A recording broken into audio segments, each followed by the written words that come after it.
শ্রীমন্ত শঙ্কর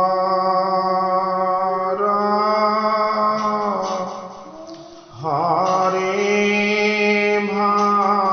ভক্তর জানা যে কল্পতরু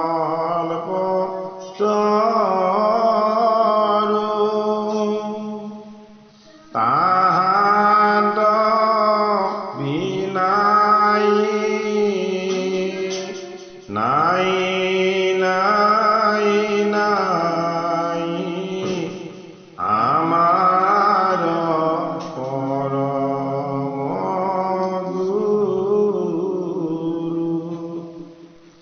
রাম আমার পরম গুরু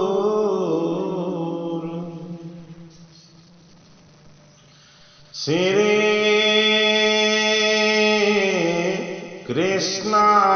কৃষ্ণায় নমঃ।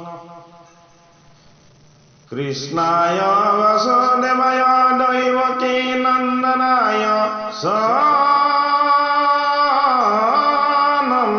গোপকুমারায় গোবিন্দায় নমো নমঃ।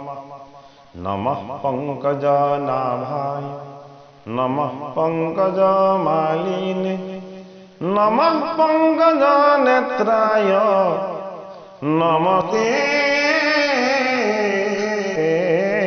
পঙ্কজঙ্ঘ্রে। বসুদেবসুতং কৃষ্ণং কংসচাণূরমর্দনম দৈবকী হৃদয়ানন্দং কৃষ্ণং বন্দে জগদ্গুরুম। হরে রাম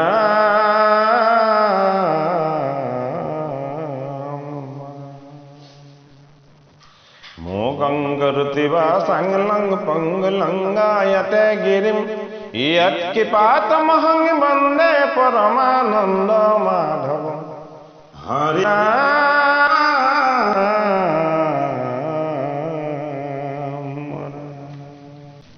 হে কৃষ্ণ গোপাল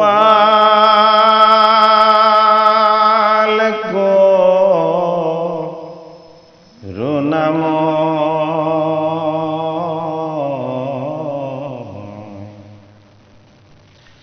রাম রাম হরি। কৃষ্ণ গোপাল করুণাময়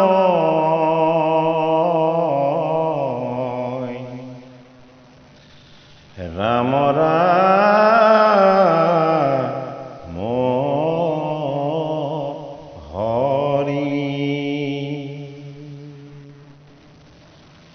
কৃষ্ণ রূপে দৈবকীত ভৈলায় তার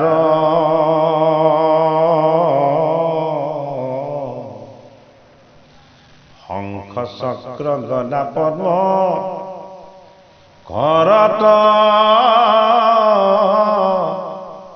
তোমার।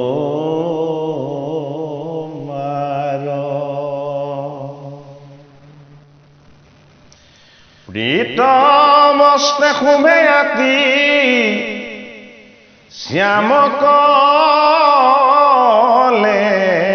বৰ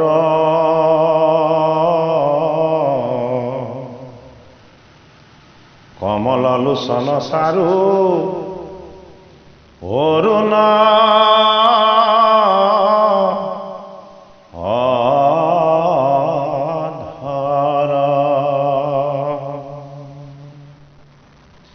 সুন্দৰ নাসিকা কৰ্ণে মকৰ কুণ্ডল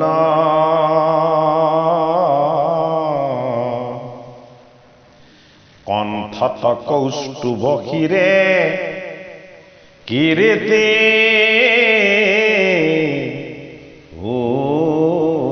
উজ্জ্বল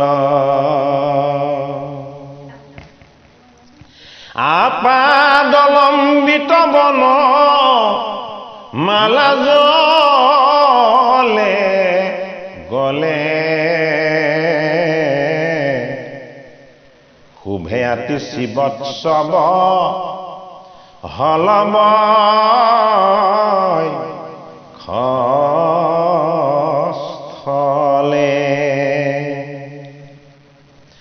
চাৰু চাৰি ভুজ জলে অজানো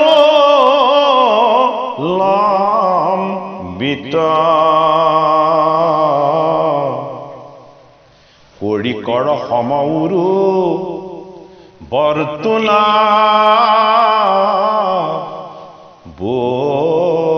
বলিত চৰণ কমল যেন নবপদ্ম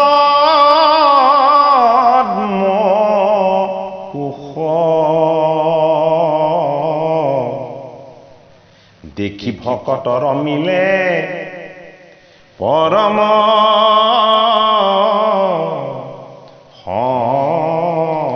সন্তোষ প্ৰসন্ন বদনে জ্বলে অলকা তিলক হে বহুদেৱে দেখিলন্ত অদ্ভুত বালক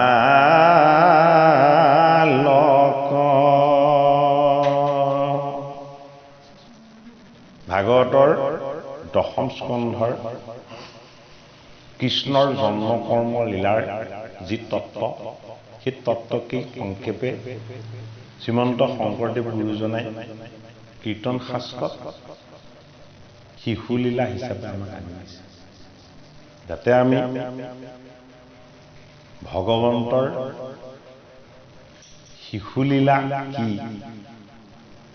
ভগৱন্তৰ জন্ম নাই মৃত্যু নাই অথচ লীলাময় হৰিয়ে ই ধৰাধামলৈ আহি লীলা কৰি জগত প্ৰকৃতিক জীৱক সকলোকে তেওঁ পুণ্য ভাগ দিব বিচাৰিছে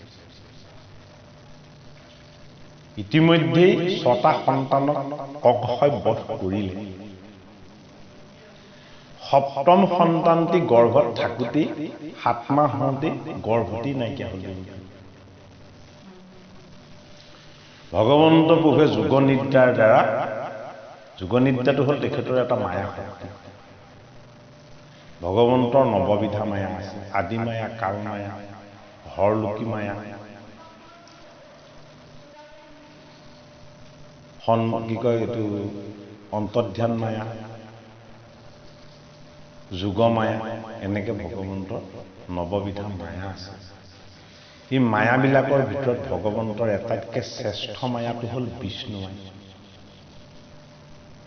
বিষ্ণু মায়া দৰ্শন দিছিলে মাৰ্কণ্ডেয়ৰ বিষ্ণু মায়া দৰ্শন দিছিলে ব্ৰহ্মদেৱ বিষ্ণু মায়া দৰ্শন দিছিলে মহাবিষ্ণু শিৱ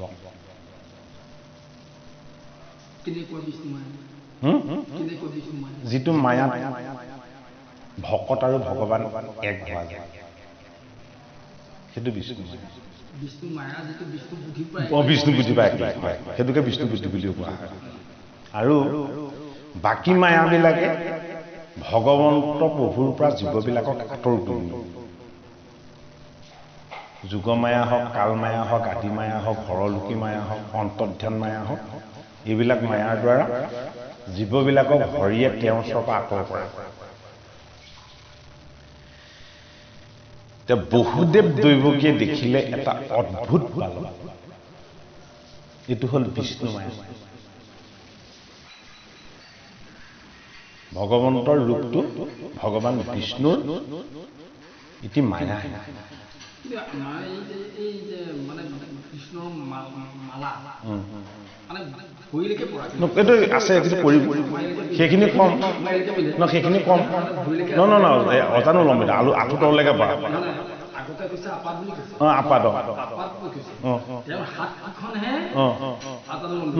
নহয় হস্ত পদ্ম চতুৰ্ভুজ বুলি ক'লে আঁঠু তললৈকে পৰা বুলি কৈছে আৰু বলিষ্ঠ বৰ্তুল বুলি কৈছে একদম পুৰা একদম মজবুত হয়নে সুদীয় খবৰ এতিয়া মানে সেই বস্তু মই অকণমান প্ৰসংগটো আনিছোঁ যে বসুদেৱে দেখিল অন্ত অদ্ভুত বালক কিয় অদ্ভুত বালক কৃষ্ণ ৰূপত দৈৱকী ভগৱান অৱতৰণহে কৰিছে তেওঁ অৱতৰণৰ লগত কি চাৰিটা সত্তা জড়িত হৈ আছে এটা হ'ল এটা হ'ল দেৱ এটা হ'ল নাম আৰু অন্যটো হ'ল ভকত চাৰি বস্তু বুলি কোৱা চাৰি বস্তু হ'ল ৰহস্য বস্তু গোপন বস্তু শৰণ ভজন নোহোৱা লোকক চাৰি বস্তুৰ বিষয়ে কোৱা নাযায় যাৰ শৰণ ভজন নাই সেইসকলক চাৰি বস্তুৰ বিষয়ে কোৱা নাযায় কিয় কোৱা নাযায় তুমি হৰিত শৰণেই লোৱা নাই আকৌ তোমাক চাৰি বস্তুৰ বিষয়ে কিয় কোৱা যাব উদ্ধৱ মহন্তক ভগৱান কৃষ্ণই যেতিয়া ভাগৱত কথা কৈছে তেতিয়া উদ্ধৱক কৈছে গোটেই তত্ত্ব কথাখিনি ২৭টা প্ৰশ্নৰ উত্তৰ দিয়াৰ পাছত উদ্ধৱক কৃষ্ণই কৈছে অ দাম্ভিক কথত নক হিমাই তো তত্ত্ব এই সদা উপদেশ দিবা বৈষ্ণৱ জনত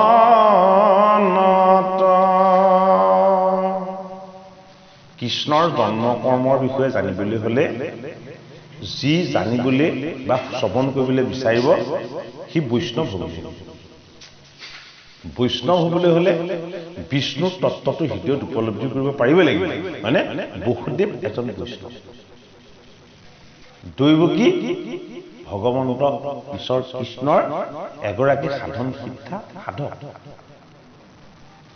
কেনেকৈ সাধক হ'ল তেওঁলোক ৬টা পুত্ৰৰ মৃত্যুৰ পাছতো ভগৱানক তেওঁলোকে একো বেয়াকৈ কোৱা নাই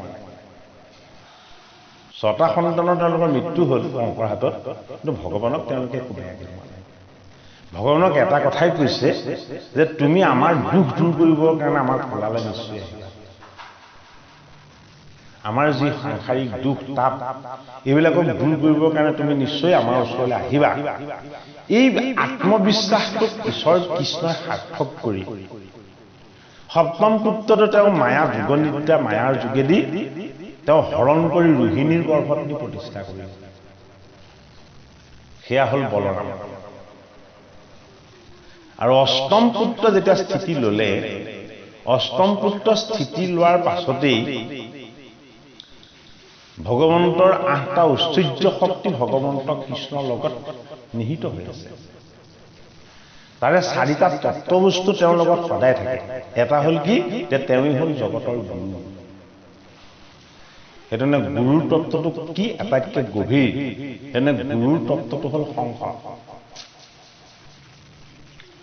মানে গুৰুৰ তত্ত্বটোৱে সদায় পৰিচয় কৰাই দিয়ে কাক দেৱক দেৱ কি দেৱ হ'ল পূৰ্ণ ব্ৰহ্ম দেৱৰ জন্ম আৰু মৃত্যু নাই এইটো যথেষ্ট হয়নে দেৱেই গোটেই জগতখনক চলাই আছে এইটো তেওঁৰ সত্তা সেইটো কাৰণে তেওঁ কি তেওঁ চক্ৰ শংখ চক্ৰ হয়নে গুৰু আৰু দেৱৰ তত্ত্বটো ভগৱন্তৰ গুণত নাই নিৰ্গুণ গুণত নাম নিৰ্গুণ ব্ৰহ্ম সেইটো কাৰণে এই দুইটা বস্তুকে একেলগে প্ৰকাশ কৰা যিটো বস্তু সেইটো হ'ল ভগৱানৰ নাম ভগৱানৰ নাম সেইটো নামটো হ'ল কি নামটো হ'ল নিৰ্গুণ ব্ৰহ্ম অক্ষৰ ব্ৰহ্ম ইয়াৰ শক্তিটো কি ইয়াৰ শক্তিটো গুণত বান্ধ নাগায় সেইটো কাৰণে গদা যিটো শক্তিক গুণে বান্ধিব নোৱাৰে সেইটো হ'ল গদা সেইটো কাৰণে দুৰ্যোধনক গদা বিদ্যাটো কোনে গদা অস্ত্ৰ শিক্ষাটো কোনে শিকাইছিলে? বলৰামে শিকাইছিলে। গদা কেনেকৈ চলাব লাগে তাৰ নীতি নিয়মখিনি কোনে শিকাইছিলে? বলৰাম প্ৰভুৱে শিকাইছিলে। গদা শিক্ষাটো সকলোৱে দিব নোৱাৰে। গদাটো কি শিক্ষা? নামৰ শিক্ষা। গদাৰ সীমাবদ্ধতা ক'ত আছে? নাভিৰ তলত গদাই কেতিয়াও স্পৰ্শ কৰিব নোৱাৰিব। আছে নে নাই এইটো কথা? মহাভাৰততো আছে। নাভিৰ তলত গদাৰে কেতিয়াও স্পৰ্শ কৰিব নোৱাৰিব। কিয় নোৱাৰিব? কাৰণ নামৰ শক্তিটো সদায় প্ৰকাশ হয় নাভি শক্তিৰ পৰা। নাভিয়ে শিক্ষা। নাভিৰ পৰা বুলি নাসিকাৰ ৰন্ধেৰে বা আমাৰ মুখপদ্মে ভগৱন্তৰ নামৰ শক্তিটো প্ৰকাশ হয়। সেইটো কাৰণে গদাটোৱে কেতিয়াও কাকো তলত স্পৰ্শ কৰিব নোৱাৰিব। কিন্তু ভীমে আকৌ সেইটো হেৰি কৰি পেলালে, দুৰ্যোধনৰ উৰু ভংগ কৰিলে, হয় নে বাৰু? নাম উৰুটো হ'ল কি? উৰুটো হ'ল অহংকাৰ। এই জগতক অহংকাৰক দূৰ কৰিব পৰা বস্তু এটাই আছে, সেইটোৱে হ'ল ভগৱানৰ নাম। সেইটো কাৰণে দুৰ্যোধনৰ উৰু ভংগ কিহেৰে কৰিছে? গদাৰে কৰা হৈছে। এইবিলাক তত্ত্বগত অৰ্থ। এই তিনিটা বস্তুত যি ঈশ্বৰ তত্ত্বৰ পৰিচয় পায় সেইজন হ'ল ভকত। ভকত হ'ল শুদ্ধ ভকত। সেইটো কাৰণে ভকত বৈষ্ণৱ নহ'লে ঈশ্বৰ সেৱা নহয়। এই চাৰিটা তত্ত্বক প্ৰকাশ কৰিছে ভগৱান কৃষ্ণই। ক'ত? কংসৰ কাৰাগাৰত। যে তুমি মোৰ কি পুত্ৰ ৰূপ চাব বিচাৰিছা? তোমাৰ কোলাত এটা মায়া ৰূপ চাব বিচাৰিছা? মোৰ ঈশ্বৰ ৰূপটো চাই লোৱা, বিষ্ণু ৰূপটো চাই লোৱা। মানে বাৰু কংসৰ কাৰাগাৰ গোটেই জ্যোতিৰ্ময় হৈ পোহৰ হৈ যিমান বেৰণি চেৰণি আছিলে চব নাইকিয়া হৈ গৈছিল। গোটেই আকাশখন আলোকিত হৈ পোহৰ হ'বলৈ ল'লে। বহুদেৱ নিজে ইমানকণ ক্ষুদ্ৰ দেখিছে। আকাশৰ সমান একদম ব্যাপ্তিত মহাহৰিক দেখিছে। কি দেখিছে? বলিষ্ঠ বাঘ। গোটেই পঞ্চভূতকেই, গোটেই জগতৰ পঞ্চভূত আকাশ, বায়ু, পৃথিৱী, জল, অগ্নি, এই পঞ্চভূতক তেওঁ গলত পিন্ধি আছে। সেইডাল হ'ল বনমালা। তেওঁ যিডাল মালা দেখিছে সেইডাল পঞ্চভূতৰ মালা। পঞ্চভূতৰ মালাডাল বিষ্ণুৱে পিন্ধি আছে, সেইডাল হ'ল বনমালা। কলৈকে পৰি আছে? অজান আঁঠু তললৈকে পৰি আছে। তাৰ পাছত তেওঁ দেখিলে যে তেওঁ কণ্ঠত এটা ৰত্ন জিলিকি আছে, উজ্জ্বল তেজ গুৰা। আৰু যেতিয়াই সেইটো তেওঁ দেখিলে তাৰ পোহৰটোৱে গোটেই জগতখনকে গিলি পেলাবলৈ লৈছে। কৌস্তভ মণিটোৱে। সেই মণিটোতে গোটেই আত্মাবিলাক লাগি আছে। আমি চব জীৱ আত্মাবিলাকো তেওঁ সেই কৌস্তভ ৰত্নতে লাগি আছে। তেওঁ সেই শক্তিটো আমাক চৈতন্য কৰি চলাই আছে। বসুদেৱক তেওঁ দেখুৱালে যে মোৰ শক্তিৰে সৈতে তুমি চৈতন্য হৈ আছা আৰু দৈৱকী চৈতন্য হৈ আছে। এই আহাৰ খোৱা, পানী খোৱা, এইবোৰ কিবা কিবি খোৱা, এইবিলাক চব ভূত বস্তু নহয় জানো? হয়নে? প্ৰকৃতি নহয় জানো? চবেইতো প্ৰকৃতিতে আশ্ৰয় লৈ আছে। তেওঁ বক্ষৰ দক্ষিণ ফালে কেইটামান বগা নোম দেখিছে। গোটেই প্ৰকৃতিখিনিয়ে তেওঁৰ সেই বক্ষত আশ্ৰয় লৈ আছে। হা? শিৱচ্ছা।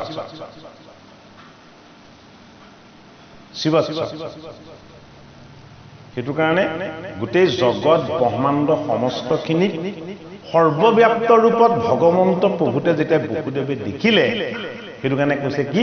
অদ্ভুত লাগে। এইটো শিশু ৰূপ নহয়, এইটো কি ৰূপ? এইটো তোমাৰ ঈশ্বৰ। কিয় দেখা পালে? সুতপা আৰু পিঞ্জী হৈ তেওঁলোকে দিব্য সহস্ৰ বছৰ তপস্যা কৰি ঈশ্বৰৰ পৰা বৰ লৈ থোৱা আছে। সেই বৰটোকে সাৰ্থক কৰিবৰ কাৰণে বসুদেৱ দৈৱকীৰ ৰূপত তেওঁলোকক কিবা জন্ম দিছে। আৰু সেইটো কাৰণে মহাহৰিয়ে বসুদেৱ দৈৱকীক এই অনন্য ৰূপত দেখা দিলে। তেওঁৰ ৰূপটো অত্যন্ত মনোহৰ, ললিত বলিত। তেওঁৰ চৰণ আৰু হস্ত পদ্ম মানে বসুদেৱে দেখি ভাবিছে, হে মহাহৰি, এইটো তোমাৰ ঈশ্বৰ, এইটো তোমাৰ অদ্ভুত ৰূপ। এই ৰূপ কোনেও দৰ্শন নকৰে, কিন্তু কৃপা কৰি তুমি আমাক দৰ্শন দিলা। এই দুয়ো পৰি দুয়ো পানী পাছে কৰিল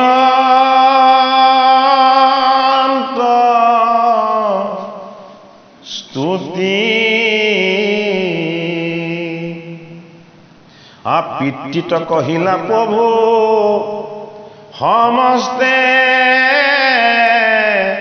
যোগতি। কৃষ্ণক প্ৰথম বসুদেৱে দেখা পাইছে। কৃষ্ণক যেতিয়া বসুদেৱে দেখা পাইছে, দৈৱকীৰ সন্তানটোতো জন্ম হ'ল, খালি কোলাতহে নাই। ক'ত আছে? আকাশত আছে। সন্তানটো জন্ম হোৱাৰ পাছতে দৈৱকী নিদ্ৰা। দৈৱকীৰ টোপনি গ'ল, কিন্তু বসুদেৱ কি হ'ল? বসুদেৱ সাৰ পালে। ইয়াত এটা তত্ত্ব আছে। দৈৱকী হ'ল প্ৰকৃতি, প্ৰকৃতি জড়। বসুদেৱ হ'ল কি? পুৰুষ, অৰ্থাৎ জীৱৰ তত্ত্ব। সেইটো কাৰণে জীৱ কি? জীৱ ঈশ্বৰৰ অংশ, ই চৈতন্য হৈ থাকে। এতিয়া হীৰাক জগাইছে, দৈৱকীক জগাইছে। চোৱাচোন চোৱা, মহাহৰিক তুমি চোৱা। এতিয়া দৈৱকীয়ে কান্দি কান্দি ঈশ্বৰৰ ফালে চাই স্তুতি কৰিছে। মোৰ ছজন পুত্ৰৰ মৃত্যুৰ পাছত এবাৰ তুমি আহিছা, তোমাক একোৱে সুধিব নোৱাৰে। এইটো বিশ্বাস হৈ গ'ল। আৰু প্ৰথমতে ঈশ্বৰে তেওঁক বিশ্বাসটো দি লৈছে যে তুমি যালে ভয় কৰিছিলা, যিজনলৈ তুমি ভয় কৰিছিলা তোমাৰ পুত্ৰক বধ কৰিব বুলি, সেইজনে এজনক চুবই নোৱাৰে। কাৰণ সেইজনতকৈ এজনৰ ৰূপটো বহুত বেছি বিৰাট, আনন্দ। এই পিতৃত কহিলা প্ৰভু সমস্তে যোগতি।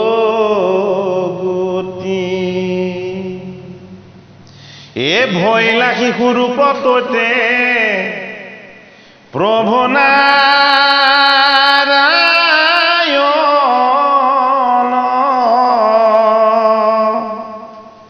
সকলে লয়া বসুদেৱ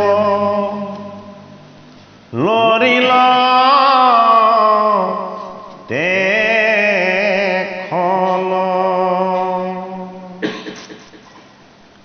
কৃষ্ণই ভাগৱতত আছে এইখিনি কথা, ইয়াত সংক্ষেপে দিছে। বসুদেৱক ক'লে যে মোৰ মামা কংসলৈ বৰ ভয় লাগিছে। ঈশ্বৰে কাবলৈ ভয় কৰে জানো? নকৰে নহয়, মানে বাৰু ভগৱন্ত প্ৰভুৰ এইটো এইটো এইটো এইটো মানে কপট ভয়। ভগৱন্ত প্ৰভুৰ এইটো তত্ত্বগত ভয়, হয়নে? কংস কি? কংস ভগৱানৰ ভকত। ভগৱানে কালি ভয় কৰে? ভগৱানে ভকতলৈ ভয় কৰে। ভগৱানে ভকতলৈ ভয় কৰে। সেইটো কাৰণেহে কৈছে যে মোক কংসলৈ ভয় লাগিছে। ভগৱানৰ ভয় নাই, কিন্তু ভগৱানৰ ভকতলৈ ভয়। কিয় ভকতলৈ ভয়? যে তুমি মোক এটা শুদ্ধ মাৰ্গেৰে ভক্তি কৰিছা, কিন্তু কংসই মোক বৈৰী মাৰ্গেৰে ভক্তি কৰিছে, শত্ৰুভাৱে। গতিকে শত্ৰুভাৱে ভক্তি কৰিলে কি হয়? সোনকালে পায়। সেইটো কাৰণে কংসই যে কৃষ্ণ কৃষ্ণ কৃষ্ণ শয়নৰ সপোনে দেখি থাকে, শংখটোৱে তেওঁক হেঁচা মাৰি ধৰি মৰা দেখে, কৃষ্ণই তেওঁক চুলিত ধৰি ডঙা দেখে, হয়নে নহয়? কৃষ্ণ জন্মৰ আগতে কংসৰ সপোন দেখি থকা নাই জানো? হয়নে বাৰু?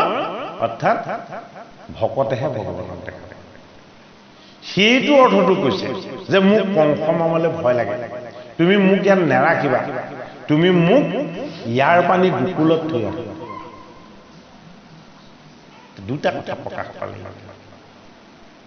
জগতৰ হৰিৰ জন্ম মৃত্যু নাই এটা। দ্বিতীয় কথা, জগতৰ হৰি সৰ্বব্যাপ্ত। মই জন্ম য'তেই নহওঁ, মোৰ ব্যাপ্তি সকলোতেই, হয়নে বাৰু? কিন্তু মোক ডাঙৰ দীঘল কৰিবৰ কাৰণে মই এখন নিজে স্থান নিৰ্মাণ কৰি দিছোঁ। সেই স্থানখনৰ নামটো হ'ল কি? গোকুল ধাম। এতিয়া গোকুল ধামত নন্দৰ গৃহত মই ডাঙৰ দীঘল হওঁ। এতিয়া ঈশ্বৰ ক'ত ডাঙৰ দীঘল হ'ব? সিদ্ধান্তটো পিতৃ মাতৃৰ নহয়, সিদ্ধান্তটো ভগৱানৰ নিজৰ। সেইটো কাৰণে ভগৱান স্বাধীন, আমি পৰাধীন। আমি তেওঁৰ অধীন দিব। তেওঁ যিটো কৰাব আমি সেইটোহে কৰিব লাগিব। তুমি এইটো কৰি দিয়া বুলি আমি ভগৱানক ক'বলৈ আমাৰ অধিকাৰ নাই। জন্মৰ ৰহস্যতে দেখুৱাইছে যে মই যিটো কৰাম তুমি সেইটো কৰিবা, মোক কৰিবলৈ আজ্ঞা নকৰিবা। সেইটো কাৰণে বসুদেৱক আজ্ঞা কৰিলে কি? ভাগিল নিহল ভয়লা মেলা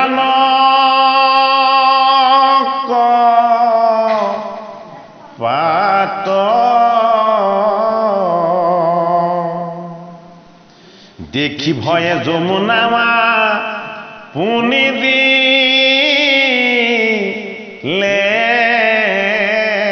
বাট এ বৰিষা কণিকা মেঘে ওপৰত গাজে এ ফনাই ধৰিলা ছত্ৰ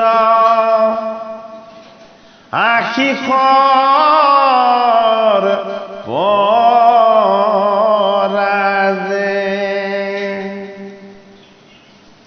এ যশোদাৰ তৈতে উপজিল যোগ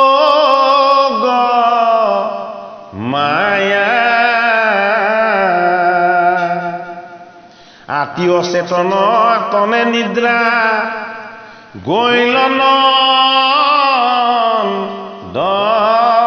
দজায়া ও তাহানে সজ্জাতনিয়া থৈলন্ত তোমাক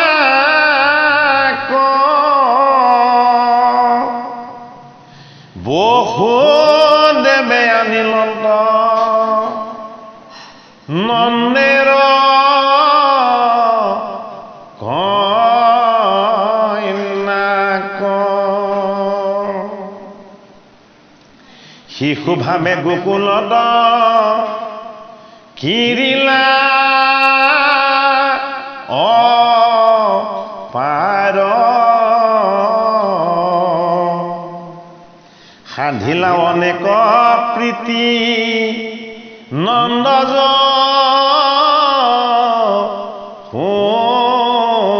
যশোদাৰ অচিন্ত মহিমা হৰি পুৰুষ পুৰাণ লীলা কৰি অনেক দৈত্যৰলৈ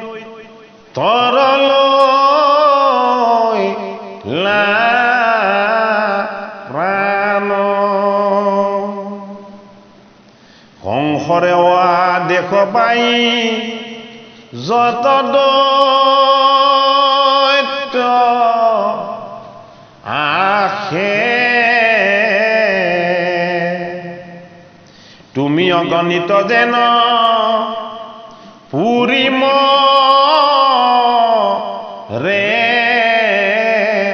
যাহে আহিলে কপুত নামো হিনী নাৰী বেশে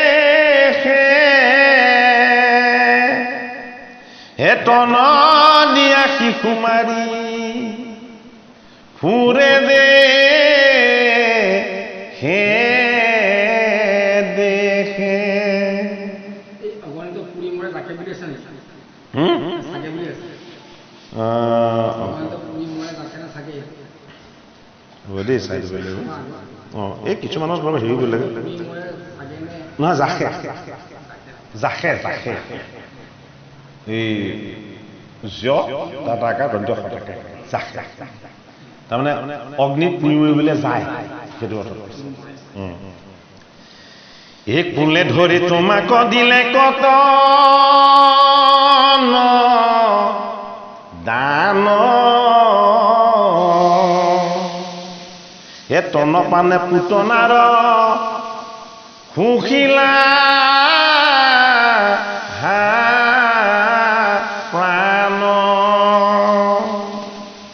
এ শকতৰ তলে থৈলা যশোদা খুৱাই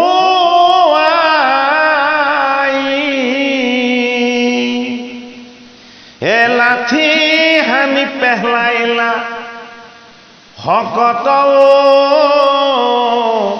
ভতাই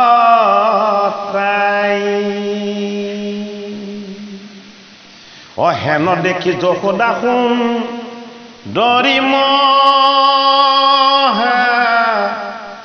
দুখে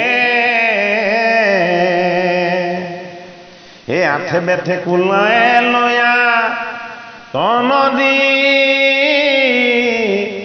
লা মুখে কৃষ্ণৰ কিঙ্কৰে কহে শংকৰে যুগুতি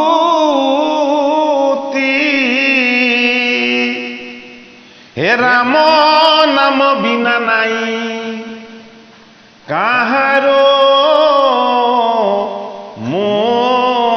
মুকুতি হেন জানি নিৰন্তৰে এৰায়া কাম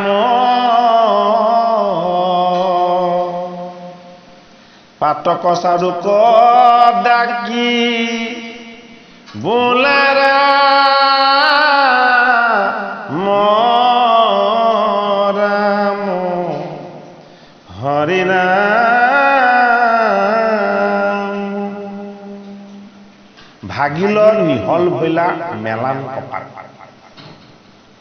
হয়নে বাৰু বসুদেৱে কৃষ্ণৰ আজ্ঞামতেই চতুৰ্ভুজ ৰূপৰ পৰা দৈৱকীৰ কোলালে এটা সাধাৰণ শিশুৰ কোলে তেওঁ আহিব বৈশিষ্ট্য এইটোৱেই যিদৰে তেওঁ আকাশত দিব্য ৰূপত বিৰাট ৰূপত দেখা দিওঁতে ঈষৎ হাঁহি এওঁলোকৰ ফালে চাইছিলে দৈৱকীৰ কোলাত শিশু ৰূপত তেওঁ অৱস্থান কৰিও মাকৰ মুখলৈ চাই ঈষৎ ঈষৎ হাঁহিছে কন্যা নাই কোনেও একো শুনা নাই কিয় কৃষ্ণ মানে আনন্দ এনে কৃষ্ণই জন্ম হৈ আহিছে কন্যা কৃষ্ণই সকলোকে আনন্দ আৰু সুখ দিবলৈহে আহিছে দুখ দিবলৈ কাটে এতিয়া যমুনা ভয়ত কম্পমান হৈ গ'ল কোন মই যাৰ বুকুত বৈ আছো এইজনীটো মহানগৰী যিজনে মোক বোৱাই ৰাখিছে এইজনীটো মোৰ ঈশ্বৰ যমুনা কি এগৰাকী দেৱী দেৱীয়ে জানে দেৱৰ মহিমা কিয় জানে তেওঁ পুণ্যৰ ভাগ দিব ভগৱানক নহলে তেওঁ মায়াৰ নদী হৈ গৈ আছে যমুনা মানে মায়াৰ নদী এফালে জীৱন সিফালে সিটো পাৰত কোন সিটো পাৰত ঈশ্বৰ মথুৰাত জীৱনৰূপী কৃষ্ণৰ জন্ম হ'ল আৰু মুখ্য ধামৰূপী গোকুল ৰূপত কৃষ্ণ লালন পালন হ'ল বৈশিষ্ট্যটো এইটোৱেই মথুৰাৰ পৰা কংসৰ আসুৰী বৃত্তি সম্পন্ন যিমানবিলাক অসুৰ আছে সব গোকুললৈ যাব লগা হৈছে কিহৰ কাৰণে কৃষ্ণ প্ৰাপ্তিৰ কাৰণে কৃষ্ণ প্ৰাপ্তি দুই প্ৰকাৰে হয় বৈৰী ভাৱেৰে আৰু ভক্তি ভাৱেৰে কংসৰ অনুচৰ মানে ভগৱান কৃষ্ণৰে সেইসকল ভকত বৈষ্ণৱ আটাইতকৈ ডাঙৰ ভয়ানক ৰূপটো কাৰ পুতনা নামৰ ৰাক্ষসী গৰাকী কংসক আহি ক'লে যে হে ৰাক্ষস তুমি ইমান হাত বেৰা দি ৰাখোতেও ইমান ৰখীয়া দি থাকোতেও প্ৰতিখন জপনাত তলা মাৰি থওঁতেও হয়নে জন্ম হৈ যশোদাৰ শিশু ক'ত হেৰাল তুমি নিজে বিচাৰি নাপালা হয়নে বাৰু গতিকে এই অষ্টম পুত্ৰক বধ কৰাত তোমাক মই সহায় কৰিম এতিয়া কংসই কৈছে প্ৰতিদানত মই তোমাক মথুৰাৰ আধা ৰাজ্য দান দি দিম মথুৰাৰ আধা দান দিব পুতনাৰ বৈশিষ্ট্যটো কি পুতনা অনন্য সুন্দৰী এগৰাকী ইমান সুন্দৰী যে মথুৰাত তেওঁতকৈ সুন্দৰী দেৱী বা কোনো নাই কিন্তু বৈশিষ্ট্যটো কি তেওঁ বাহিৰটো দেখাত সুন্দৰ বক্ষত কি আছে কালকুট আছে বিহ আছে তেওঁৰ শক্তিটো কি আছে তেওঁ ইচ্ছা কৰিলে তেওঁ দেহলৈ অমৃত আনিব পাৰে হয়নে কিন্তু অমৃত নানে তেওঁ দেহলৈ বিহ আনিব পাৰে কালকুট আনিব পাৰে কিয় আনিব পাৰে তাৰ এটা কাৰণ আছে কাৰণটো কৈছো বামন প্ৰভুৱে যেতিয়া অৱতাৰ লৈছিল বামন প্ৰভুৱে অৱতাৰ লৈ যেতিয়া বলিক চলনা কৰিবলৈ গৈছিলে বামন প্ৰভুৱে বলিক চলনা কৰিবলৈ যাওঁতে বলিৰাৰ এগৰাকী কন্যা আছিলে নামটো ৰত্নাৱলী তাই সুৰসী গাভৰু আছিল বামনক যেতিয়া আঁতৰত অনন্য সুন্দৰ এটা শিশুৰ ৰূপত যেতিয়া দেখা পালে তাই মনতে ভাবি ল'লে এইটো শিশু যদি মোৰ পুত্ৰ হয় মই মোৰ অমৃত দান কৰিম তাইতো বিয়াই হোৱা নাই কিন্তু ভাৱনাটো কি ভাৱনাটো কিন্তু এগৰাকী মাতৃৰ মমতা যে ইমান সুন্দৰ শিশু এইটো এই শিশুটো যদি কেনেবাকৈ মোৰ হ'বলৈ হয় মই মোৰ কোলাতকৈ মই মোৰ অমৃত দান কৰিম এতিয়া বামনটো হৈ মিচিককৈ তুমি মোক দিয়াৰ কথা ভাবিছা অমৃত দিম বুলি ভাবিছা অথচ মই আকৌ তোমাৰ পিতৃক চলনা কৰিবলৈ আহিছোঁ 3 খোজ লোৱাৰ চলেৰে মই আজি সৰ্বশান্ত কৰি দিম তুমিতো মোক চিনি নোপোৱা মোৰতো এইটো কপট ৰূপে মোৰ কিমান বিৰাট ৰূপ ভয়ংকৰ ৰূপ তুমিতো জনা নাই যেতিয়া 3 পদৰ চলেৰে যেতিয়া চলনা কৰি চব লৈ ল'লে তেতিয়া ৰত্নাৱলীৰ একদম খং উঠি গ'ল ইমান সুন্দৰ আছিলা ইমান ধুনীয়া আছিলা আৰু তুমি ইমান ভয়ংকৰ মোৰ পিতৃৰ পৰা দান লোৱাৰ চলেৰে তুমি চব কাঢ়ি ল'লা যদি মোৰ এই শক্তি যদি মোৰ লগত থাকিলেহেঁতেন মই তোমাক বিষ দি মাৰিলো কালকুট দি মাৰিলো এতিয়া বামনে হাঁহি হাঁহি কৈছে এইটো চান্সটো দিম মই তুমি মোক এবাৰ অমৃত দিম বুলি ক'লা সেইটো দিয়াৰ সুযোগ পাবা আৰু এবাৰ তুমি বিষ দিম বুলি ভাবিলা আৰু সেইটো দিয়াৰ সুযোগ পাবা কিন্তু তুমি মোক যে দিম বুলি ভাবিলা ময়ো তোমাক প্ৰতিদান দিম বোলে কি মই তোমাক মুখ্য দান কৰিম মোৰ হাতত কাৰো বধ নহয় মানে মোৰ ভকত বৈষ্ণৱৰ হাততে বা মোৰ দৈত্যবিলাকৰ হাততে কাৰোবাৰ বধ হয় কিন্তু মই তোমাক নিজে মুখ্য দিম কেনেকৈ মুখ্য দিম তোমাৰ অমৃত পান কৰি মই তোমাক মুখ্য দিম সেইটো কাৰণে দিব্য ৰূপ ধৰি শিশুবিলাকক বিষ পান কৰাই কৰাই চবকে এফালৰ পৰা মাৰি মাৰি গৈ আছে যেতিয়া পাপৰ পৰিমাণটো বহুত বেছি হৈ গ'ল পাপ নহ'লে মৃত্যু নহয় এই অবুধ শিশুবিলাকক মাৰি মাৰি তাই যেতিয়া পাপ বহুত বেছি হৈ গ'ল আগৰ জন্মৰ পুণ্য লগত লাগি আহিছে কিন্তু এই জন্মত তাই পাপ কৰিব লাগিব তেতিয়াহে কৃষ্ণই মাৰিব যেতিয়া শিশুবিলাকক মাৰি মাৰি যেতিয়া শেষত এক কানাইক পালেগে এইটোতো একেবাৰে খতমেই কৰিব তেওঁতো নাজানে এওঁ যে বিৰাট এওঁ যে অনন্ত ঈশ্বৰ হয়নে বাৰু তাইৰ এই কালকুট ৰূপী যিটো দেহত পাপ ভাৱৰ যিটো চেতনা আছিলে এই চেতনাটো ভগৱান কৃষ্ণই পুহি লৈ ল'লে পাপ থকালৈকে পুণ্য জীৱৰ মুক্তি নাই পাপ আৰু পুণ্য দুইটাৰে মালিক কোন ভগৱান কৃষ্ণ এইটো কাৰণে পুতনাক কি কৰিলে ভগৱান কৃষ্ণই যদিও তাইক কালকুট দিবলৈ আহিছিলে অমৃত লৈ পেলাই তেওঁ মুক্তি দিলে যিমান কালকুট আছে যদি কৃষ্ণৰ অধৰত পৰে সকলো অমৃত হৈ কিয় কৃষ্ণ হল অমৃত এইটো কাৰণে পুতনাৰ কথাখিনি আমাক ইমানকে জনাই যে তত্ত্বাৰ্থত পুতনা হল আমাৰ প্ৰাপ্তিৰ তৃষ্ণা কিবা এটা পাবৰ কাৰণে আমি কেতিয়াবা ইমান অহংকাৰ আৰু জেদত লাগি যাওঁ আমি নিজকে নিষেধ কৰি দিব বিচাৰোঁ সেই তত্ত্বটোৰ নামো পুতনা হয়নে বাৰু সেইটো কাৰণে ঈশ্বৰ প্ৰাপ্তিৰ তৃষ্ণাটো আটাইতকৈ শ্ৰেষ্ঠ ভগৱত প্ৰাপ্তিৰ চেতনাটো আটাইতকৈ শ্ৰেষ্ঠ যেতিয়ালৈকে কামনা বাসনা ৰূপী বিষয় বন্ধনৰ প্ৰাপ্তিটো আমাৰ বেছিকৈ থাকিব সেইটো হ'ল পুতনাৰ ৰাক্ষস যেতিয়া আমাৰ ঈশ্বৰ প্ৰাপ্তিৰ বাসনাটো থাকিব সেইটো হ'ল ঈশ্বৰ কৃষ্ণৰ আনন্দ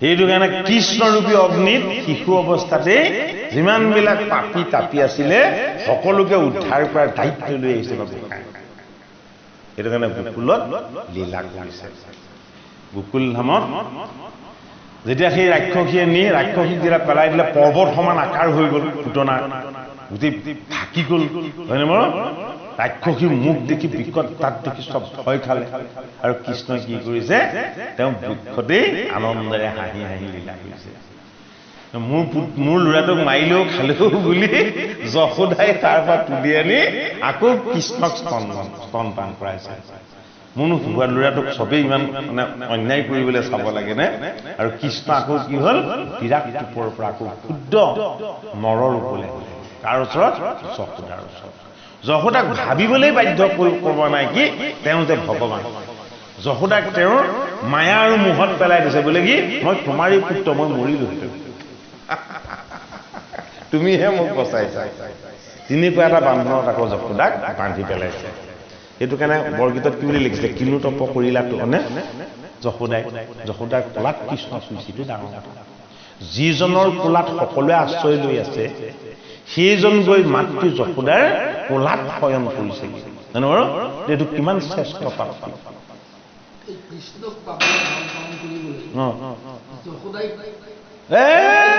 বহুত বহুতকে তেওঁ কি আছিলে জানে নাই নন্দ আছিলে এজন বসু ব্ৰহ্মাৰ দেহৰ পৰা অষ্টবসু নিৰ্মাণ হৈছিলে 8জন বসুৰে এজন হল নন্দ এজন হল উদ্ধৱ এজন হল ভীষ্ম গতিকে কৃষ্ণ অৱতাৰ উদ্ধৱ ভীষ্ম আৰু নন্দ এই 3জন বসু নামিছে বসুগণ বুলি এটা কথা আছে নহয় হয়নে বাৰু এটাতকৈ কনিষ্ঠ বসুজনৰ নাম হল বিভা বসু হল ভীষ্ম সেই তপটো সেই বসু ভাজ্যা হৈ থাকোঁতে তেওঁ মহাতপ আচৰণ কৰিছিলে যে মোক একো নালাগে মই স্বামী পালো স্বামী কি আমি এজন শ্ৰেষ্ঠ ভকত ন বসুগণটো বিয়াত ভকত মই এজন তোমাৰ বৈষ্ণৱ মই স্বামী পালো কিন্তু হে হৰি মোৰ দেই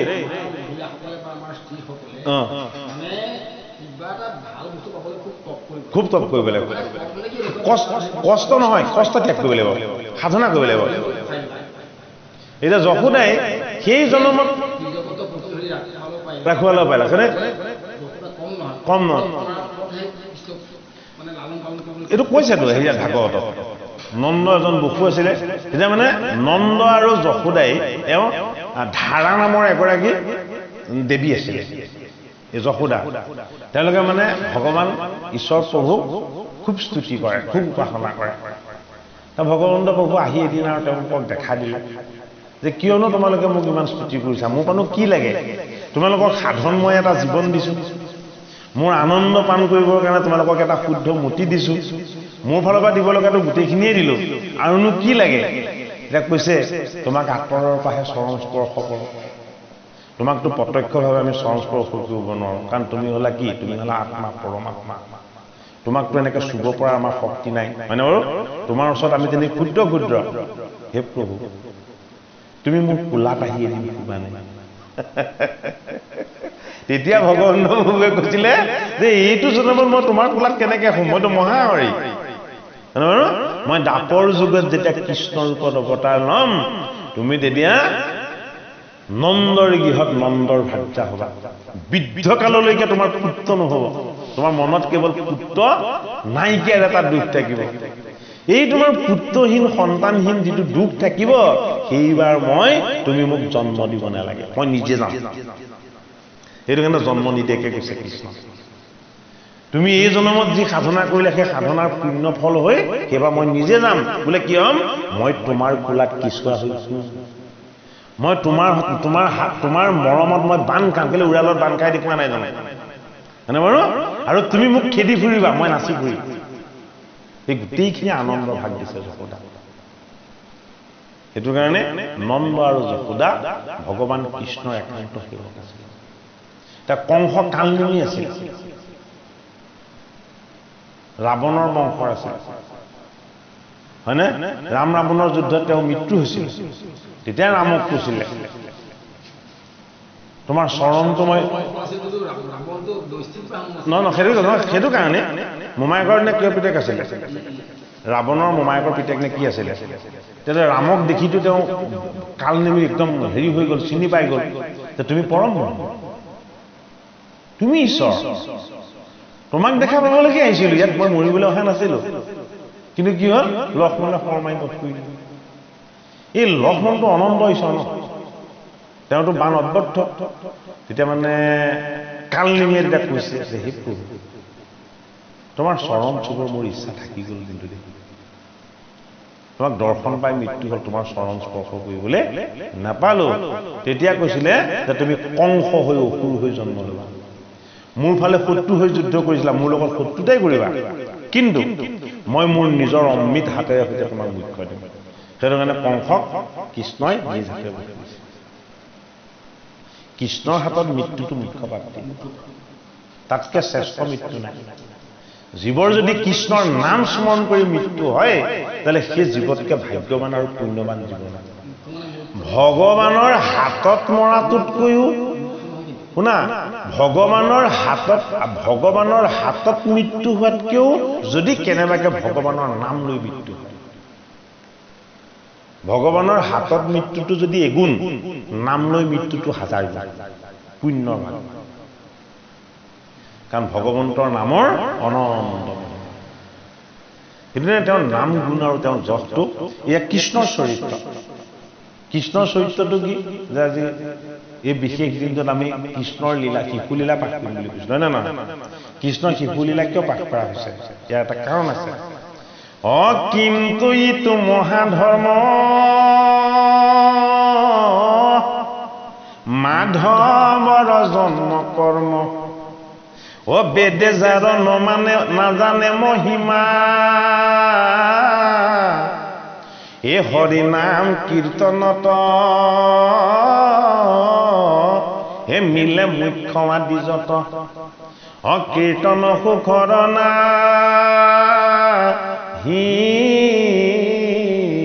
হিমা ইয়াৰ যিখিনি কীৰ্তন হ'ল এই ভগৱন্তৰ গুণ কীৰ্তনৰ মহিমা বেদে নাজানে বেদটো কি বেদ গুণময় আৰু জ্ঞানৰ তত্ত্ব ভগৱন্তৰ অৱতাৰৰ লীলা তত্ত্বটো কি ৰহস্য তত্ত্ব যিটো কোনেও নাজানে ভগৱানৰ বাহিৰে সেইটো কাৰণে বেদে ইয়াৰ মহিমা নাজানে বেদ মানে কি যে জ্ঞানীগণে শাস্ত্ৰজ্ঞ পণ্ডিতসকলে ইয়াৰ মহিমা নাজানে ইয়াৰ মহিমা কোনে জানে জানে ভগৱানে আৰু জানে ভগৱানৰ একান্ত ভকতে সেইটো কাৰণে তেওঁৰ চৰিত্ৰৰ গুণ কীৰ্তনৰ সমান পুণ্যৰ ভাগ বেলেগ দ্বিতীয় নাই হে পাৰ কৰা ৰঘুনাথ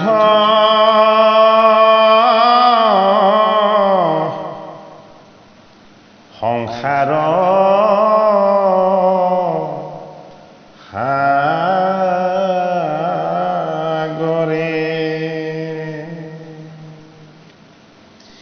পাৰ কৰা ৰঘুনাথ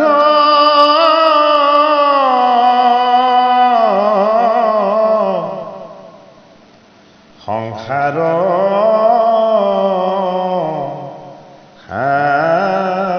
সাগৰে চক্ৰবাত অসুৰে কৃষ নকনিলে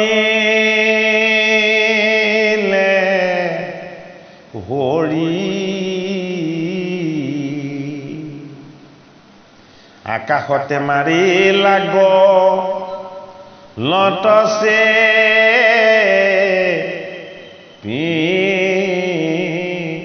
ধৰি তোমাক কহিয়াত লয়া পৰিলা ভূমিত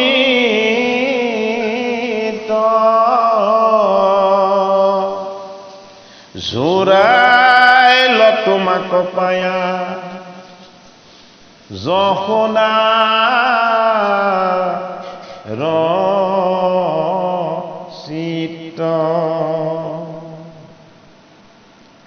এ চলে হামি তুলি তুমি দেখাইলা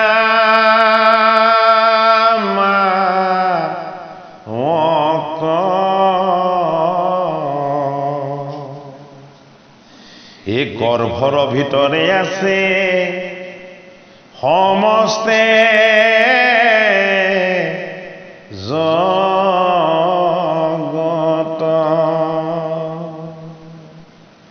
চক্ৰবাত নামৰ অসুৰজনে ভগৱান কৃষ্ণক খুৱাই থওঁতে চক্ৰবাত কি কালবায়ু যিটো বায়ুত জীৱৰ মৃত্যু হয় সেই ভয়ংকৰ বায়ু শক্তিটো আহি এটা প্ৰকাণ্ড অসুৰৰ ৰূপ লৈ কৃষ্ণক লাহেকে ধৰিলে ধৰি আকাশলৈ লৈ গৈছে কিয় লৈ গৈছে লাহেকে ডিঙিটো চেপি মাৰিব লাগে কৃষ্ণ কি পৰমাত্মা তেওঁ সেইটো দেহ ৰূপ নহয় নহয়, তেওঁ সেইটো আত্মা ৰূপ। দেহৰ তত্ত্বত দেখাহে পায়, তেওঁতো সেইটো আত্মশক্তি, ঈশ্বৰ শক্তি সম্পূৰ্ণ। নেজানে চক্ৰবাতে ভুল বস্তুত হাত দিলে, সকলো শিশুকে তেনেকৈ উৰুৱাই নি তেওঁ ডিঙি চেপি মাৰে। কৃষ্ণক যেতিয়া লৈ গ'ল, কৃষ্ণই লাহেকে টোপনি ভাও ধৰি আছে, চক্ৰবাতে ওপৰলৈ নি আছে আৰু কৃষ্ণ একদম ঘোৰ নিদ্ৰাৰ ভাও ধৰি আছে। নি যেতিয়া ওপৰত যেতিয়া ডিঙিটো চেপি মাৰিবলৈ ললে, চক্ৰবাততকৈ কৃষ্ণৰ ৰূপটো পায় 1000 গুণমান বেছি ডাঙৰ। তেওঁ লগে লগে একদম বিৰাট ৰূপত প্ৰকাশ হৈ লাহেগে চক্ৰবাতক ডিঙিটো চেপিলে চেপি মাৰিব লাগে। মাৰি এই অসুৰটোক আকৌ বিৰাট ৰূপলৈ লৈ গ'ল, তেওঁ ক্ষুদ্ৰ ৰূপলৈ আহি গ'ল। তেওঁ ঈশ্বৰ শক্তিটো নিজৰ ইচ্ছাৰে নিজকে তেওঁ সৰুকে নিৰ্মাণ কৰিব পাৰে, ডাঙৰকে নিৰ্মাণ কৰিব পাৰে। গীতাত এই কথাটো স্পষ্ট কৰিছে যে মই মোৰ নিজৰ ইচ্ছা শক্তিৰ যোগেদি মই মোক নিজক নিজে নিৰ্মাণ কৰি ল'ব পাৰোঁ। কিন্তু হে অৰ্জুন, মই তোমাক যি ৰূপত দিছোঁ তুমি সেই ৰূপতেই থাকিব লাগিব। তুমি তোমাৰ ইচ্ছাৰ শক্তি তুমি নিজক নিৰ্মাণ কৰি ল'ব নোৱাৰা। সেইটোৱে জীৱ আৰু ঈশ্বৰৰ মাজত পাৰ্থক্য। ঈশ্বৰ প্ৰভু আকৌ অকণমান ক্ষুদ্ৰ শিশু ৰূপলৈ আহি গ'ল, চক্ৰবাত বিৰাট ৰূপত তাক ভূমিত পৰিলে। চক্ৰবাতৰ বক্ষদেশ কৃষ্ণই হাঁহি হাঁহি উঠি আছে। যশোদা মাতাই আৰু গৈ দৌৰি গৈ মোৰ ল'ৰাটোক মাৰিলে বুলি কান্দি হিয়ালি দিয়েলেগে অসুৰৰ কোলাৰ পৰা চক্ৰবাতক কৃষ্ণক আনি কোলাত লৈ যশোদাই কান্দি। জন্ম হোৱা আজি 2 সপ্তাহ হোৱাই নাই, এবাৰ আহি সেইজনী ৰাক্ষসীয়ে মোৰ পুত্ৰটোক মাৰিবলৈ লৈছিল, কোনোমতে ঈশ্বৰৰ ভগৱানৰ কৃপাত বাচিল। এইবাৰ এই প্ৰকাণ্ড অসুৰটো আকৌ মোৰ পুত্ৰক মাৰিবলৈ নিছে, ই কেনেকে বাচি থাকিব এই সংসাৰত? কৃষ্ণ মাকৰ ফালে চাই হামি এটা মাৰি দিছে। মুখ মেলিলে কি হয়? তেওঁ যদি পৰমাত্মাই মুখ মেলে, তেওঁ গহ্বৰত গোটেই জগতখন আছে,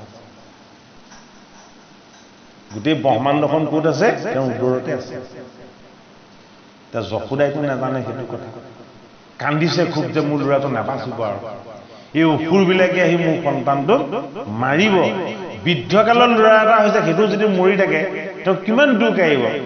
কৃষ্ণই যশোদাক বুজাব বিচাৰিছে যে এই জগতত এনে শক্তি একো অহা নাই যি তোমাৰ পুত্ৰক বধ কৰিব পাৰিব।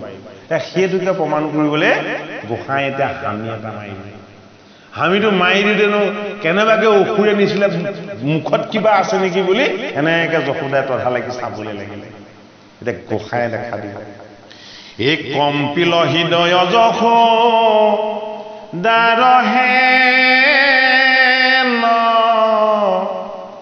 দেখি পৰম বিস্ময় হোয়া মুদিল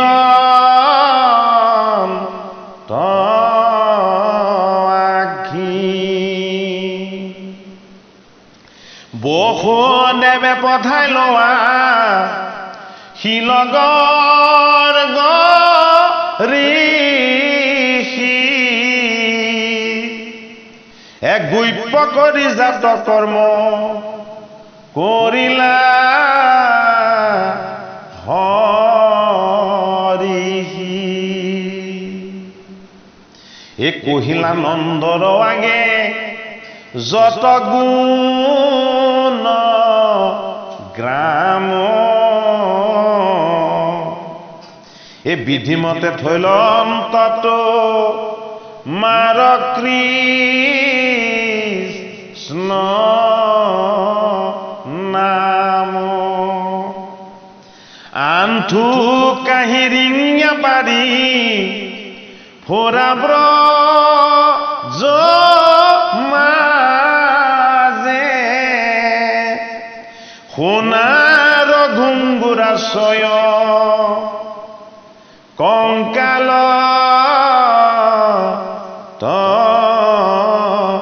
বাজে। এইটোৱেই কৃষ্ণৰ তত্ত্ব। এই পদজোকাতেই কৃষ্ণৰ নাম তত্ত্বটো বান্ধ খায়। তেতিয়ালৈকে কৃষ্ণই কেৱল শুইহে আছে, বহাও নহয়। আঁঠু কাঢ়ি ৰিঙাও পৰা নাই কেতিয়ালৈকে যেতিয়ালৈকে তেওঁ কৃষ্ণ নাম ৰখা নাই বসুদেৱে গোপনে পঠাইছে কাক গৰ্গ হ'ল এওঁলোকৰ কুলগুৰু তেওঁ জাতকৰ্মখিনি কৰে নাম তেওঁ ৰাখে বসুদেৱ নাম কোনে ৰাখিছে গৰ্গৰ কি আছে ৰাখিছে সেই নামৰ তত্ত্ব বুজিহে ঈশ্বৰ কৃষ্ণ তাত জন্ম লৈছে বসু মানে পৃথিৱী দেৱ মানে পৃথিৱীক ধাৰণ কৰি ৰাখিব পৰা যিটো দৃঢ় শক্তি পৃথিৱীৰ সমান যি ধৈৰ্যশীল সেইজন বসুদেৱ দৈৱকী মানে যাৰ লগত দৈবিক গুণবিলাক সকলো প্ৰকাশ হৈ আছে সেইগৰাকী দৈৱকী দয়া ক্ষমা প্ৰেম কৰুণা ভক্তি পাঁচটা গুণ থাকিব লাগিব সেইগৰাকী কৃষ্ণ মাতৃ এফালে দৈৱকী আৰু সিফালে বসুদেৱ হ'ল বৃত্তি দৈৱকী হ'ল ভক্তি বৃত্তি আৰু ভক্তি দুইটা যেতিয়া এক হ'ব তেতিয়াহে কৃষ্ণ বস্তু প্ৰকাশ হ'ব এইটো কাৰণে কৃষ্ণ অদ্ভুত ৰূপত দেখা দিলে ক্ষুদ্ৰ পুত্ৰ ৰূপলৈ আহিলে কিন্তু তেওঁ পুত্ৰক মাতিবলৈ নামকৰণ কৰা নাই নামকৰণ কোনে কৰিব গোপনে কৰিব লাগিব সেই নামটো যদি কেনেবাকে অসুৰবিলাকে পাই যাবলৈ হয় নামৰ শক্তিটো তেওঁলোকে পাই যাব সেইটো কাৰণে গোপনকে ৰাখিবলৈ দিছে কৃষ্ণ নামটো কি নাম গোপন গোপনে ৰাখিবলৈ দিছে কিয় গোপনে ৰাখিবলৈ দিছে যে এই নামটোৰ ইমান মহিমা আছে যে এই নামটোৰ সংগ ভগৱান কৃষ্ণই কেতিয়াও ত্যাগ কৰিব নোৱাৰে কোনে ৰাখিছে গুৰু গৰ্গই ৰাখিছে গৰ্গই কেৱল ৰামকৃষ্ণৰ নামকৰণ কৰিবৰ কাৰণে ঋষি হৈ সাধনা কৰিছে যে মই যদি কেনেবাকৈ তোমাৰ নাম ৰাখিবলৈ পাওঁ তেতিয়াহ'লে মোৰ জীৱন ধন্য হ'ব আৰু তোমাৰ নাম ৰাখি হয়নে তোমাৰ এই নামে তোমাক প্ৰকাশ কৰিব সেইটো কাৰণে গৰ্গ ঋষিয়ে যেতিয়া নাম ৰাখিলে গুণগাম বুলি কৈছে গুণগাম মানে কি যিজনৰ গুণ গাই গাই কৈ কৈ কোনেও শেষ কৰিব নোৱাৰে গৰ্গ ঋষিয়ে প্ৰথমতে নামকৰণ কৰাৰ আগতে কৃষ্ণৰ গুণখিনি গাই লৈছিল এইটো হেৰিয়াৰ নন্দৰ আগত হে ৰামনন্দ তুমি বহুত জন্মৰ সাধনাৰ বলত এই পুত্ৰ পাইছা ৰামকৃষ্ণ হয়নে এজন নাম কি এজন নাম অনন্ত ঈশ্বৰ এওঁৰ শক্তি সামৰ্থ্য কাৰো লগত তুলনা নহয় নৰৰ ৰূপলৈ আহিছে সাক্ষাৎ তেওঁলোকে ঈশ্বৰ ভগৱান হয়নে তাৰপিছত কি কৈছে যে বেদ গণে শাস্ত্ৰ গণে সকলোৱে এওঁলোককে উপাসনা কৰি আছে এওঁৰ গুণ গাই অনন্ত নাকে 1000 মুখেও শেষ কৰিব পৰা নাই সেইটো কাৰণে গুণগাম বুলি কৈছে কৃষ্ণৰ যিমান ঈশ্বৰ গুণ আছে ৰামৰ যিমান ঈশ্বৰ সম্পন্ন গুণবিলাক আছে সকলোবিলাক কৈ লৈ এটা কৈছে যে এওঁৰ নাম হ'ব কৃষ্ণ কৃষ্ণ বুলি যেতিয়া নামটো ৰাখি দিলে তেতিয়া কৃষ্ণই বহি দিছে মাকক কৃষ্ণ কৃষ্ণ বুলি যেতিয়া কেইবাজনৰ নাম লৈ দিছে কৃষ্ণই তেতিয়া বগাইছে সকলোৱে যেতিয়া তেওঁ কৃষ্ণ কৃষ্ণ বুলি মাতিবলৈ ললে তেতিয়া আঁঠু পাহি তেওঁ হাঁহিবলৈ লৈছে তত্ত্বগত অৰ্থ এইটোৱেই যে কৃষ্ণৰ দৈহিক অৱয়ৱটো বিষ্ণুমায়া ভগৱানৰ কৃষ্ণৰ আত্মিক সত্তাটো তেওঁৰ এই কৃষ্ণ নাম সেইটো কাৰণে কি কৃষ্ণৰ নাম হ'ল চৈতন্য বস্তু বাকী সকলো জড় কৃষ্ণৰ নামটো চৈতন্য বস্তু সেইটো কাৰণে আমাক যিটো শক্তিয়ে চলাই আছে সেই শক্তিটোৰ নাম কৃষ্ণ আমাক যিটো শক্তিয়ে ধৰি আছে সেই শক্তিটোৰ নাম হ'ল ৰাম সেইটো কাৰণে ৰাম কৃষ্ণ বুলি ল'লে আমাক ধাৰণ কৰি থকা আৰু পালন কৰি থকা ঈশ্বৰ সত্তাটো আমি স্মৰণ কৰা হয় সেইকাৰণে নাম কোনে ৰাখিছে নাম ৰাখিছে সি গৰ্গই গোপনে ৰাখিছে বোলে কি এই নামতে ঈশ্বৰ প্ৰকাশ হ'ব আৰু এই নামৰ যোগেদিয়ে জগতৰ জীৱবিলাকে ঈশ্বৰ কৃষ্ণক পোৱাৰ যিটো আনন্দ এই আনন্দটো প্ৰাপ্ত হ'ব সেইটো কাৰণে এইটো যুগ কি আটাইতকৈ ভাল যুগ কলি যুগ এইটো যুগ নাম এইটো যুগতে ভগৱানৰ নাম প্ৰকাশ হৈছে নামতকে শ্ৰেষ্ঠ প্ৰকাশ জগতৰ হৰি দ্বিতীয় একো নাই এইটো বেদান্ত দৰ্শনৰ সৰ্বশেষ সিদ্ধান্ত আৰু তাতকৈ ডাঙৰ সিদ্ধান্ত এই আঠে বিহৰ শুনিয়া নাদ চমকি লতি এই আঠে বেঠে ধৰা গয়া মাওক হাবতী ও থিয় ডঙা দিয়া কত তুমি দামোদৰ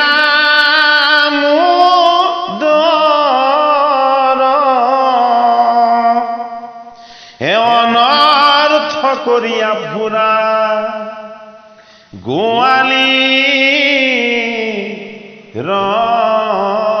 ঘৰ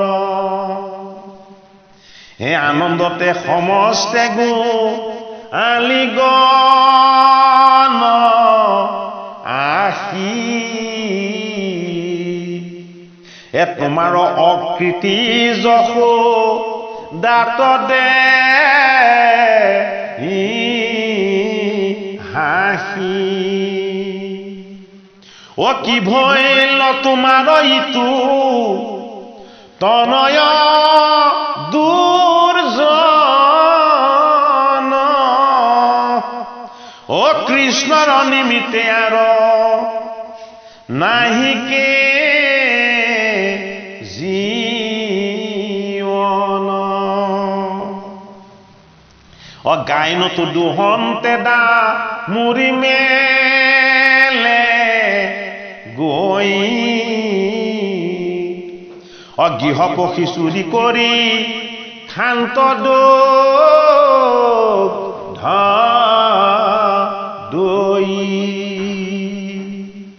ভগৱানে শিশুলীলা কৰি গোকুলৰ প্ৰজাসকলৰ দ্বাৰা আমাৰ নৰসকলকে এটা শিক্ষাই দিব বিচাৰিছে যে চোৱা মোৰ নাম যেতিয়ালৈকে ৰখা নাছিলে তেতিয়ালৈকে মই শুই আছিলোঁ মোৰ নাম যেতিয়াই ৰাখি দিলে কৃষ্ণ কৃষ্ণ নাম যেতিয়াই উচ্চাৰণ হৈ দিলে মই আঁঠু কাঢ়িবলৈ ল'লো মই ৰিঙা পাৰিবলৈ ল'লো হয়নে সেয়াই নহয় নন্দৰ দুলালৰ নাম হ'ল কৃষ্ণ কৃষ্ণ কৃষ্ণ বুলি যেতিয়া গোপীসকলে মাতিবলৈ ল'লে যেতিয়া গাইখিনতে ক'বলৈ ল'লে দামুৰীজনীক গাইজনীক যে গাখীৰ খীৰাইছে কৃষ্ণক দিলে কৃষ্ণই কি কৰিলে তেওঁলোকক সুখ শান্তি নাইকিয়া কৰিলে অৰ্থাৎ কৃষ্ণৰ নামৰ মাজতে কৃষ্ণৰ আনন্দ প্ৰকাশ কৃষ্ণৰ লীলাৰ প্ৰকাশ গোৱালৰ গোপীবিলাকে কি কৰে কেৱল কৃষ্ণ কৃষ্ণ নাম স্মৰণ কৰে সেইটো কাৰণে কি কৰেগে তেওঁলোকক বস্ত্ৰ পালে কৃষ্ণ আৰু কি কৰে গাখীৰ খীৰাম বুলি বান্ধি থোৱা যিবিলাক দামুৰী পোৱালি আছে সেইবিলাক চব খুলি দিয়ে কিহৰ কাৰণে দামুৰীবোৰ গাইবিলাক পেলাব কিয় কৃষ্ণক পাৰ্থিৱভাৱে একো দিব নালাগে এই যে কৃষ্ণকে গাখীৰ দিম বুলি অমৃত দিম বুলি যে কৈ দিলে সেইটো কাৰণে মইতো পায়ে গ'লো এতিয়া আৰু কি লাগিছে সেইটো কাৰণে ইয়াৰ পোৱালীয়ে সকলো চব খুলি দিয়ে ঈশ্বৰৰ হয়নে যিহেতু তেওঁৰ নিষ্কাম একো বস্তুতে তেওঁ কামনা নকৰে নামটো উচ্চাৰণ কৰিলে তেওঁ সকলো দিব বিচাৰে তাৰ প্ৰকাশ কৰিছে হয়নে বাৰু সেইটো কাৰণে তোমালোকে মোক ইমান ভাল পোৱা তোমালোকে মোক ইমান আদৰ কৰা তোমালোক মোৰ প্ৰেমতেই হয়নে মগ্ন হৈ থাকা সেইটো কাৰণে কি কৰিছে তেওঁলোকৰ ওচৰত গৈ ঈশ্বৰৰ লীলা প্ৰদৰ্শন নকৰি এদি শিশুৰ লীলা কৰি খুব দুষ্টামি কৰিবলৈ ধৰে গাইবোৰ খুলি দিয়ে দুগ্ধৰ ভাণ্ডবিলাক ভাঙি পেলাই হয়নে বাৰু কি কৰিব বিচাৰিছে যে তোমালোকে মোক ঈশ্বৰ হৈ পূজা কৰিব নালাগে এইবাৰ তোমালোকে মোক গালি পাৰি তত্ত্ব অৰ্থটো এইটোৱেই কৃষ্ণই বুজাব বিচাৰিছে যদি কেনেবাকে মোৰ অৱগুণ গায়ো যদি কেনেবাকে মোৰ নাম লোৱা তেতিয়াও তোমালোকক মই পুণ্য দিম যশোদাৰ ওচৰত আহি কি কৰিছে কৃষ্ণৰ গুণ গোৱা নাই বা কৃষ্ণৰ অৱগুণবিলাক গাইছে দুখবিলাক গাইছে যে তুমি শেষ বয়সত যেটো ল'ৰা পালানে বিহ বিধি পালা তাৰ সীমা নাই ইয়াৰ পৰা আমাৰ জীয়াই থকাৰ সুখ শান্তি সব হৰণ গাইবিলাক বান্ধি থওঁ পোৱালিবিলাক বান্ধি থওঁ সব খুলি দিয়ে দধিৰ ভাণ্ডবিলাক লৈ ভাঙি বান্দৰক খুৱাই দিয়ে তোমাৰ পুত্ৰৰ আমাৰ সুখ শান্তি নাই কৃষ্ণই কি কৰিছে আনন্দ কৰিছে হয়নে বাৰু যে মোৰ পৰমাত্মাৰ পৰা যদি তোমালোকৰ সুখ শান্তি নিদ্ৰা হৰণ হৈছে ইয়াতকে ডাঙৰ ভাগ্য আৰু বেলেগ একো নাই সেইটো বুজি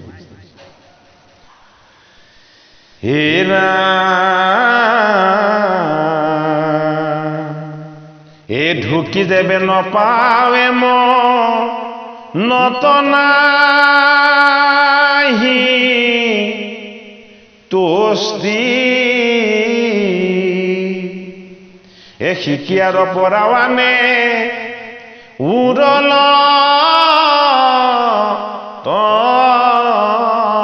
উঠি এ শৰীৰৰ ৰত্ন গণে ফুৰে পহৰাই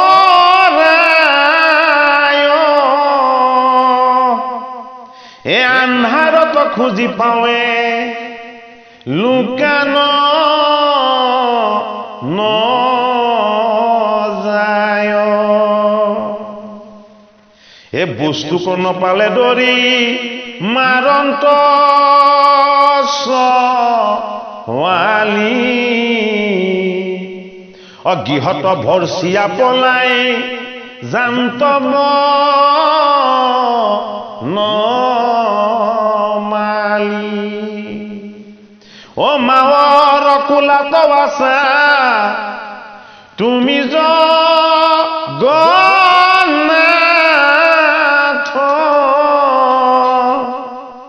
এ সভয় নয়ন চপা চপৰাই লামাথ হেন শুনি যশোদা কৃষ্ণ নকনো লয় হে আনন্দে ৰহিলা হাসি উত্তম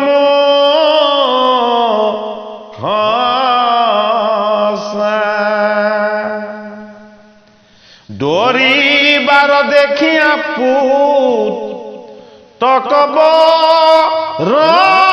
নাৰী এ বুকুত সাৱতি ধৰি লণ্টচ পাৰি কৃষ্ণই ভকতলে ভয় কৰে কংস ভকত আছিলে সেইটো কাৰণে কংসমলে ভয় লাগে বুলি কৈছে এই গোপীসকলে যেতিয়া তেওঁৰ আপত্তি দিবলৈ আহিলে যে আমাৰ বুদ্ধিৰ ভাণ্ডবিলাক ভাগি পেলালে বান্দৰক চব খুৱাই পেলাই হয়নে আমাৰ কাপোৰ আচলবিলাক ৰিহাৰ আচলবিলাক ধৰি চিঙি ফালি দিয়ে তোমাৰ পুত্ৰৰ পৰা আমাৰ শান্তি নাইকিয়া হৈছে হে ৰাজু তুমি ল'ৰাটোক অকণমান চিধা কৰিব নোৱাৰা গোটেইসকলৰ আপত্তি শুনি এইবাৰ কৃষ্ণক ভয় লাগিছে ভগৱানে ভয় কৰে জানো নকৰে বহুত ডাঙৰ তত্ত্ব কথা প্ৰকাশ কৰিছে যে মুঠ ভাৱাপন্ন হৈ মোক আপত্তি দিবলৈ আহে মই তেওঁলোকৰ গৃহত দুষ্টামি কৰিছোঁ বুলি হয়নে মোৰ দুখৰ চলে মোক গুণ কীৰ্তন কৰিছে মোৰ যি গুণ কীৰ্তন কৰে মই তাৰ অধীন হৈ যাওঁ তেওঁলোক কি তেওঁলোক মোৰ ভকত আৰু মই কি মই ভগৱান ভকতলৈ মই ভগৱানে ভয় কৰোঁ বোলে কিয় ভয় কৰোঁ তেওঁলোকৰ হৃদয়ত মোৰ প্ৰতি সতেম ভক্তি আছে সেইটো কাৰণে ভক্তিত ভগৱন্ত কৃষ্ণ ভকত বৎসল বহৈ অতি কৰোণভাৱে যশোদাৰ এইবাৰ তুমি মোক ৰক্ষা কৰা এইসকলে যিমানখিনি আপত্তি দিছে এই গোটেইখিনিৰ ভাগ যদি মই ল'ব লগা হয় তেতিয়াহ'লে মোৰ বৰ কষ্ট হ'ব যশোদাই কৃষ্ণক বুকুত সাৱটি ধৰি পিঠিত হাত দুখন মোহাৰি মোহাৰি যে মোৰ কোলাত যেতিয়া তুমি শুই থাকিবা যিমান আপত্তি বিপত্তি যিমান জগৰ আহিলেও তুমি একোলৈকে ভয় নকৰিবা কিয় মই তোমাৰ সেইটো কাৰণে ভগৱান কৃষ্ণই মাতৃৰ মমতাটো নিজে প্ৰতিপালন কৰি দেখুৱাইছে এটা সন্তানক তুলি তালি ডাঙৰ দীঘল কৰাৰ যিটো আনন্দ এই আনন্দটোৰ নাম হ'ল কৃষ্ণ সন্তানৰ পৰা পিতৃ মাতৃয়ে কোনোদিন একো আশা নকৰে এইটো ডাঙৰ সব বস্তুৰ পৰা কিবা আশা কৰিব পাৰে কিন্তু প্ৰকৃত পিতৃ মাতৃয়ে কেতিয়াও সতি সন্তানৰ পৰা একো আশা নকৰে এটা আশা কৰে যে সিহঁতৰ উন্নতি হওক সৎ পথত থাকক আৰু আগবাঢ়ি যাওক হয়নে বাৰু অৰ্থাৎ পিতৃ মাতৃৰ ইচ্ছাটো ভগৱানৰ ইচ্ছাটোৰ সৈতে একে সেইটো কাৰণে নন্দৰ গৃহত পিতৃ মাতৃৰ কোলাত জগতৰ হৰি গোসাঁয়ে লীলা কৰি দেখালে। বুজাইছে যে মই নিৰাকাৰ নিৰ্গুণ পৰম ব্ৰহ্ম, কিন্তু মোৰ তত্ত্বটোৱে জীৱ ব্ৰহ্মবিলাকৰ মাজতেই প্ৰকাশ হৈছে। সেইটো কাৰণে ঈশ্বৰৰ এটা তত্ত্বৰূপ হ'ল জীৱ ব্ৰহ্ম। হে মাধৱ ৰসে কলিলা সোণাখৰ লোক, হে বোলা হৰি হৰি মহা পাতক চাৰুক হৰি নাম। সামৰিলো দুকাইটা পাঠ কৰিলো। মাধৱৰ শিশুলীলা শুনা সৰ্বৰূপ। মাধৱ ভগৱন্তৰ এটা পুণ্য নাম। সামৰণিটো কিহেৰে কৰিছে? মাধৱৰ শিশুলীলা। মাধৱ মাধৱ নাম বচনত কুমৰয়, মাধৱ মাধৱ হৃদয়ত নিৰন্তৰে সাধু সবে, মাধৱ মাধৱ নাম উচ্চাৰয় সমস্তে কাৰ্যত। দুস্বপ্ন নাশনয়িতো মাধৱ মাধৱ নাম, দুষ্ট গ্ৰহ ভয় বিনাশ। সেইটো কাৰণে আমি কাৰ নাম স্মৰিব লাগে? কৃষ্ণ ৰাম নামৰ লগতে আমি মাধৱ মহানাম স্মৰণ কৰিব লাগে। মাধৱটো ভগৱন্তৰ মহানাম। দুষ্ট গ্ৰহ ভয় হয়নে, এই সমস্তবিলাকৰ পৰা আমি পৰিত্ৰাণ পাবলৈ মাধৱ মাধৱ নাম স্মৰণ কৰিব লাগে। কৃষ্ণ লীলাৰ এই দ্বিতীয় অধ্যায় কীৰ্তনৰ অন্তত আমাক গুৰুজনে কৈছে যে কৃষ্ণৰ বুলি কোৱা নাই, মাধৱৰ শিশু লীলা। এই জগত ব্ৰহ্মাণ্ড জীৱ সমস্তকে যি ধৰি থাকে সেইজনে হ'ল মাধৱ। মা মানে লক্ষ্মী, ধৱ মানে স্বামী। এই প্ৰকৃতিৰূপী লক্ষ্মীকো যি ধৰি আছে সেইজনৰ নামটো হ'ল মাধৱ। আমি সেইজন ঈশ্বৰক স্মৰণ কৰি, আমাৰ হৰি হৰি স্মৰণ কৰি আমাৰ জন্ম জন্মান্তৰৰ যত যিমান পাতেক আছে, পাপ আছে, সকলোবিলাকৰ পৰা যাতে আমি পৰিত্ৰাণ পাব পাৰোঁ।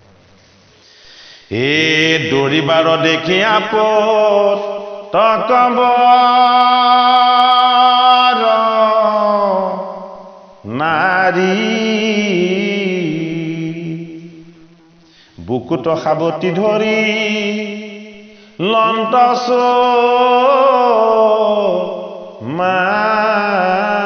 মাপাৰি, মাধৱৰ শিশুলীলা সোণাখৰ লোক, বোলা হৰি হৰি মহা পাতক চাৰুক হৰি নাম। হৰি শ্ৰীমন্ত শংকৰ হৰি ভকতৰ জানা যে কল্প তৰু, তাহান্ত বিনাই নাই নাই নাই আমাৰ পৰম গুৰু ৰাম আমাৰ